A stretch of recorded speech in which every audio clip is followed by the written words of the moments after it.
Bien, mis hermanos, pues hace unos días me etiquetaron en una publicación de un diseño que hablaba sobre si Jesús era pobre. Volvemos a la misma, tengo una serie hablando de eso que todavía no está terminada, pero bueno, porque no es la primera página católica de Facebook en donde están promoviendo esto de que Jesús no fue pobre. Una de las personas que asumo me sigue le hace ver a esta página de que yo ya he hablado sobre el tema. Yo no comenté nada ahí porque al ver la actitud de la página y de otros, ni meterme ahí, porque no es un problema de conocimiento, es un problema de actitud. Yo ahorita me explico, ¿eh? Pero bueno, el punto es de que esta persona me etiqueta y dice, les haría bien ver los videos de Cristian sobre si Jesús era pobre, ¿verdad? Entonces la página esta menciona de que no están de acuerdo conmigo, que estoy errado en varias cosas, pero curiosamente no dicen en qué, no argumentan en qué. Aquellos que quieran saber, les dejo la serie en la descripción, que les digo, todavía no está terminada. No argumentan al respecto de eso, simplemente se limitaron a decir que no, que yo estoy equivocado, etcétera. Bueno, listo. Entonces, ¿qué puedes debatir con alguien que simplemente su argumento es tú estás mal, punto, y no estoy de acuerdo contigo, y no das argumento más? No dices por qué, en qué estoy equivocado concretamente respecto a este tema. Además que después empiezan a mezclar, ¿cierto? De mis trolecines que no viven sin mí, básicamente, ¿va? Andan aquí y allá siempre aventando calumnios sobre mí y todo ese tipo de cosas. Pero muchos de ellos ni siquiera dan la cara. Algunos evangelizan y dicen que no dan la cara porque le han puesto amenazas. Hombre, a mí me han amenazado, pero no de boca, hasta con pistola en la mano. Entonces, digo, pues posiblemente seré equivocado, pero al parecer tengo un poquito más de pantalones de ellos. Pero bueno, algunos de ellos en el pasado, por muy encubiertos, sé dónde está. Por ejemplo, hay uno que trabaja en una universidad, ese tipo de cuestiones, y que si me daba la gana, podría revelar lo que él le da miedito verdaderamente decir en público, ¿eh? Pero más allá de este tipo de cuestiones, les pongo todo esto para ver el contexto de quién está haciendo este tipo de publicaciones. Gente que muchas veces ni siquiera está dispuesta a dar la cara, ¿no? Y que se limita a condenar pero no da razones. Entonces yo voy a responder propiamente a la publicación, no para responderle a ellos, porque me queda claro que su problema de ellos no es de conocimiento, sino es de actitud, sino para las personas que verdaderamente se pudieran ver confundidas al respecto de esta información. Voy a ir contestando tal cual dice la publicación, ¿verdad? Es una publicación, me parece bien hecha en el sentido gráfico como tal. Dice, existe cierto grado de confusión respecto al estado social y económico en el que vivía nuestro Señor. Sin embargo, entendiendo el contexto de su época, se concluye lo siguiente. Primero, en su tiempo, ser pobre era ser sumamente necesitado. Jesús no era un necesitado. No se ve en los evangelios a Jesús pidiendo limosna. Muchos de los que están a veces atrás de esto se creen bastante apologetas y están cayendo en la misma protestantizada de en los evangelios no se ve la asunción de la Virgen María. Podemos sacar conclusiones de que la Virgen María no es ¿dónde dice en la Biblia? Están cayendo en la misma lógica estos compadres de esto, ¿eh? Yo les voy a dejar en la descripción la serie, y también les voy a dejar unas charlas en donde empiezo, basado sobre todo en San Juan de Ávila, doctor de la iglesia, ni siquiera es opinión mía, en donde vemos los diferentes tipos de pobreza. ¿Qué se entiende por pobreza? No voy a gastar tiempo en esto, véanlo para allá.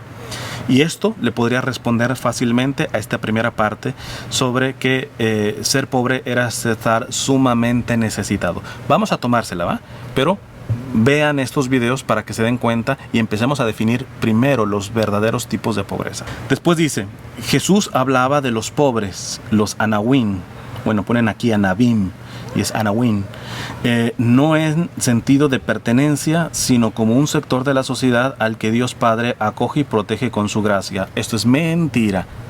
Cualquiera que profundice con respecto a la realidad de los anawim, precisamente se les llamaba los pobres de Dios, no solamente por esta actitud de creer en la providencia de Dios a nivel espiritual, sino materialmente, porque eran rechazados hasta por los mismos del pueblo judío, sobre todo por los sectores, por ejemplo los celotas, que verdaderamente querían liberarse o querían un salvador guerrillero que los liberara de ese tipo de cuestiones, y estos, dentro de la modestia, dentro de la pobreza que vivían, muchas veces precisamente como fruto o como daño colateral del rechazo de un sector grande del pueblo judío. Entonces esto, bueno, no voy a decir que es mentira, es una verdad a medias, ¿verdad? Porque los anahuín en su inmensa mayoría tienen el contexto también de pobreza material, no solamente de espiritual, ¿verdad?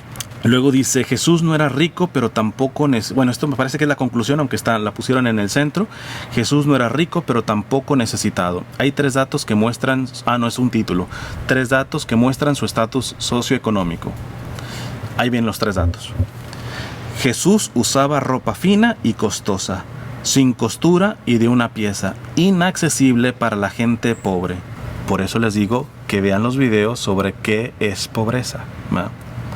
Porque yo les puedo decir tantos ejemplos. A ver, en una ocasión me invitaron a una misión en X parte y los que me hospedaron, pues cuando entré a una zona residencial y vi una casa tremenda y todo esto, pero en el camino el Señor me decía cómo habían llegado de inmigrantes, cómo la pobreza que estaban pasando, la necesidad que estaban pasando, pero que gracias a Dios, creo que un familiar, una amistad, etcétera, les estaba rentando, tenía varias casas y les rentó ese casonón, básicamente una renta casi mínima como tal. De hecho, yo compartí los alimentos y fueron muy modestos porque tenían varios hijos. Una familia que me pareció también bastante ejemplar en el respeto a la liturgia. Tiene muchas cosas muy buenas. Pero cualquiera que dice, tú vives en ese lado y con ese casonón, puede asumir que verdaderamente estos no son pobres. Cuando por dentro de la casa, muy poquitas cosas y realmente estaban comiendo pues casi con lo necesario. Entonces decir, es que Jesús tenía una túnica de una sola pieza y esa era para los ricos, para empezar, él se la compró, no podría haber sido un regalo. Digo, si vamos a empezar con especulaciones, podemos también poner especulaciones de que él no se la compró, de que se la regalaron.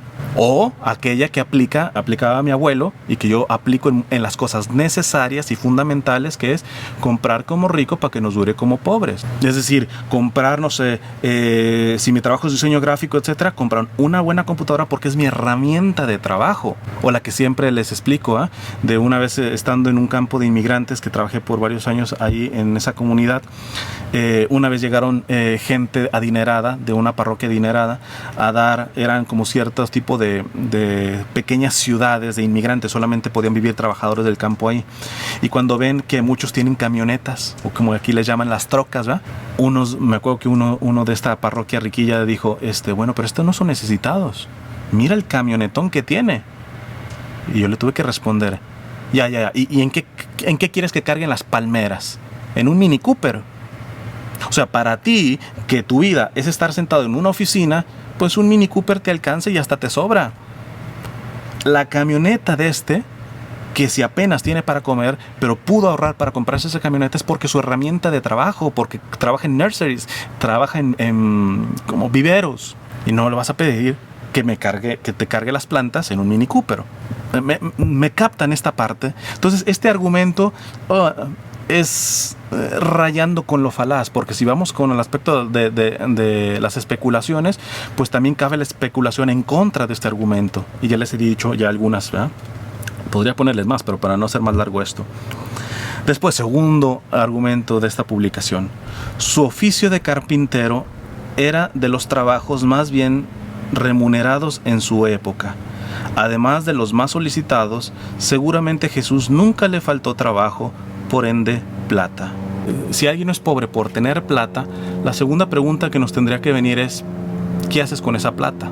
Supongamos que yo trabajo y me llega plata, pero así como me llega, yo la distribuyo con los más pobres. Alguien que me diga si soy pobre o no pobre. Alguien que me diga si soy pobre, que aunque yo recibo plata, no me la quedo yo, sino la doy al necesitado. Por lo tanto, ¿dónde quedo? Aquello que decía un sacerdote, ¿va? El que ama, da. El que ama mucho, da mucho. Y el que da mucho, por lo general, se queda con poco, por no decir con nada. Porque aquí hay que poner de que la plata, suponiendo que le llegaba plata, bastante plata a Jesús. ¿Quién era Jesús? ¿Un tacaño? ¿Alguien que se lo quedaba? ¿Alguien que empezaba a hacer sus cuentitas de ahorros? ¿En serio? Miren, ayer mismo, saben que los sábados yo voy con unos queridos frailes y religiosas a preparar comida y darle comida a una zona sumamente pobre aquí de Los Ángeles, de los homeless, ¿verdad? De gente desamparada. Ayer fue curioso, terminamos, fue larguísimo y un solezazo y todo. Y cuando llegamos de regreso, yo le digo a una de las hermanas, de las religiosas: hermana, ¿tiene por ahí una botellita de agua que me pueda dar, o un poco de agua? Y me dice: no, hermano, lo repartimos todo. Que para empezar, estos frailes y monjas, por ejemplo, un dato de decirles: duermen en el suelo, no tienen ni siquiera cama. Los propios homeless a veces mínimo tienen una casita de campaña y tienen alguna colchoneta. Estos frailes y monjas que van a darle de comer esto, ni siquiera tienen lo necesario muchas veces. Y fue muy exquisito tener esa experiencia de pobreza. Ya en la pobreza que tengo, bueno, a lo menos sí me alcanza para poderles comprar un poquito de agua. Salí, fui a comprar y les llevé un cartoncito de botellas de agua a estas hermanas. Pero fíjense, las que les llegaron cartones y cartones y cartones de agua, todo lo distribuyeron al necesitado. Ahora, ¿me van a decir que unas monjas y unos frailes son más generosos que el mismo Jesús? O sea, que alguien explique entonces el voto de pobreza. Porque el voto de pobreza, que no está obligado a todos, más que a los que lo hacen, el voto de pobreza, es precisamente la imitación de la pobreza de Cristo. Porque no me vas a decir que San Francisco de Asís, por ejemplo, no era un necesitado.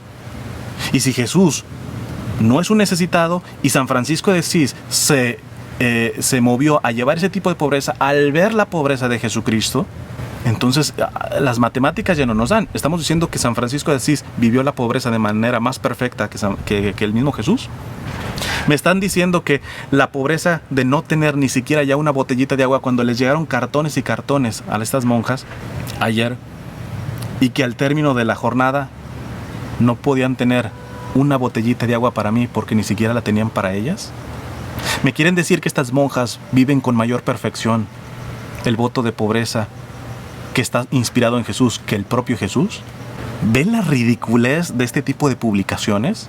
O sea, le están dando al traste precisamente a los consejos evangélicos. Después dice, el siguiente también se batea con esta misma. El grupo de los apóstoles administraba dinero y bienes. Incluso Judas tenía la bolsa del dinero, ¿verdad? La bolsa de dinero, pero también el mismo evangelio menciona para qué la tenían: para los pobres.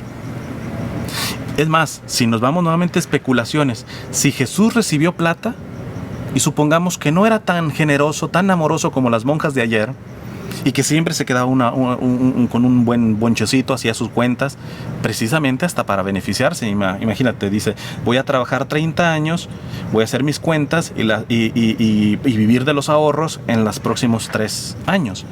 Si fuera así, si Jesús estuviera viviendo de los ahorros, no habría el dato que se da en el evangelio de que algunas mujeres le ayudaban a Jesús económicamente hablando en sus necesidades. O Jesús verdaderamente en su tiempo de trabajo, en los primeros 30 años, fue alguien que así como le llegaba, así lo daba a los pobres, así cuidaba de la Santísima Virgen, pero él vivía pobremente. O fue un despilfarrador que no supo ni siquiera ahorrar. Se le olvidó que tenía que predicar 3 años sin estar trabajando, y en los 30 años que trabajó, pues despilfarró todo y no hizo su cuentita de banco, de ahorros, que ahora tiene que estar dependiendo de que otras personas le ayudaran en las necesidades que tenían él y los discípulos, los apóstoles. Pero además, sí hay el dato de que esa bolsa que se administraba era principalmente para el necesitado. Principalmente para el necesitado. Y saben, cuando me salen con esa chorreada que les digo que es una protestantizada, decir, pero no hay en la Biblia que diga que esto, ¿y dónde dice en la Biblia que diga esto? Es que precisamente con respecto a la vivencia de la pobreza como consejo evangélico, tiene su valor precisamente en cuanto que no se hace con bombo y platillo. No se nos dice, y Jesús le dijo a Judas: a ver, trae la bolsa, dame un poquito, le vamos a dar a este leproso, etcétera. Precisamente porque Jesús nos dijo que en este tipo de virtud, que no sepa tu mano derecha lo que sepa tu izquierda, o tu izquierda la derecha. Si vamos a especulaciones, yo voy que el Evangelio no habla precisamente por eso. Porque la pobreza como consejo evangélico no puede ser una cuestión que le estemos anunciando con bombo y platillo. Que siempre que se anuncie es precisamente para ilustrar, para formar o para rebatir este tipo de argumentos que pareciera que les urge que Jesús no sea pobre, precisamente porque quieren un tipo de vivencia de la fe católica que no les toque el bolsillo, ¿no? Termina la publicación diciendo: Jesús no era pobre antes de su vida pública, después de ella se desprende incluso de su casa para comenzar su predicación. Asimismo, Jesús no hace virtud de ser necesitado, sino más bien predica la virtud en la pobreza espiritual. Parece que esta es una cita de Jesús Cristo, de Juan Manuel García de Alba, sacerdote jesuita, que sí es el mismo Juan Manuel García de Alba que yo conocí en la Ciudad de los Niños, que es una parte que atiende a niños pobres y todo esto. Yo creo que habríamos que ponerlo en el mismo contexto de también publicaciones que él ha hecho, ¿verdad? Pero bueno, espero les pueda servir esto para profundizar. Vean los videos que ya tengo grabados de ese tiempo y que los dejo en la descripción.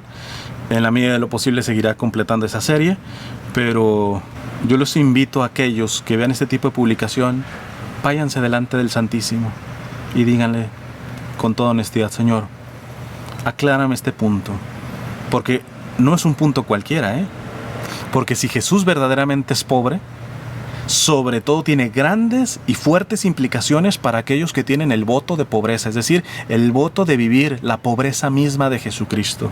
Y también tiene implicaciones quizá no tan radicales, quizá no tan intensas, para aquellos que no tengamos voto de pobreza, pero que sí podemos sacar muchas conclusiones respecto a la pobreza de nuestro Señor Jesucristo. Que Dios les bendiga.